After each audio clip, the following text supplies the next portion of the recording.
कुछ दिन पहले सर्वाइकल कैंसर को लेकर मॉडल पूनम पांडे काफी चर्चा में रही। उन्होंने अपनी मौत की झूठी खबर वायरल की और उसका कारण बताया सर्वाइकल कैंसर को लेकर अवेयरनेस। हालांकि इसके बाद लोगों ने उन पर भड़ास भी निकाली, लेकिन अब सर्वाइकल कैंसर से एक एक्ट्रेस की मौत होना सामने आया है।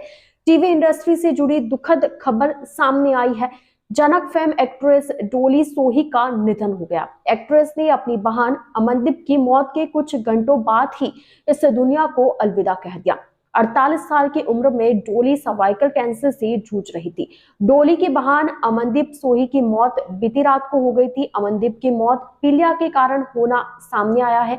वहीं डोली की मौत कैंसर के कारण हुई है, सर्वाइकल कैंसर के कारण। डोली के भाई मनु सोही ने उनकी मौत की पुष्टि की। कैंसर के कारण डोली को कुछ दिन पहले सांस लेने में काफी समस्या हो रही थी, जिसके बाद उन्हें अस्पताल में भर्ती करवाया गया। ट्रीटमेंट के बाद कुछ दिनों तक वो ठीक हालत में थी, लेकिन कीमोथेरेपी लेने के बाद वो शूट नहीं कर सकती थी। इस वजह से उन्होंने उनका शो तक छोड़ दिया। डॉली की शादी एनआरआई अमृत धनोवा से हुई थी। कुछ समय बाद दोनों के बीच समस्या होने लगी। डॉली के परिवार में उनकी बेटी एमिली भी है। कैंसर से झूठी मौत की अफवाह को लेकर पूनम पांडे जब चर्चा में थी, तब इस पर डोली सोही ने अपना रिएक्शन भी दिया था। उन्होंने कहा था कि पूनम पांडे जैसे लोगों ने कैंसर का मजाक बनाकर रख दिया है। डोली ने कहा था कि वो पूनम जैसे लोगों की वजह से कभी भी रो सकती है। उन्होंने कहा था कि पब्लिसिटी पाने का ये तरीका बिल्कुल भी सही नहीं है।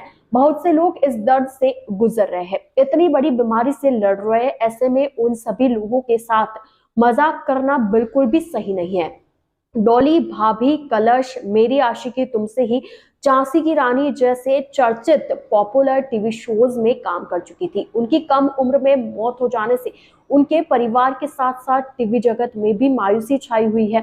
वैसे सर्वाइकल कैंसर की अगर बात की जाए तो अभी भी इसे लेकर लोग पूरी तरीके से जागरूक नहीं है और सही समय पर डायग्नोस नहीं होने के चलते इलाज में देरी हो जाने से कितनी महिलाओं की जानें चली जाती है। कैंसर की पहचान यदि शुरुआती दौर में कर ली जाए तो इसका इलाज किया जा सकता है। वही कैंसर के अंतिम दौर में पहचान होने से इसका इलाज करना भी मुश्किल हो जाता है। लेकिन महिलाएं यदि पहले से ही सावधानी बरते तो सर्वाइकल कैंसर के जोखिम को कम किया जा सकता है।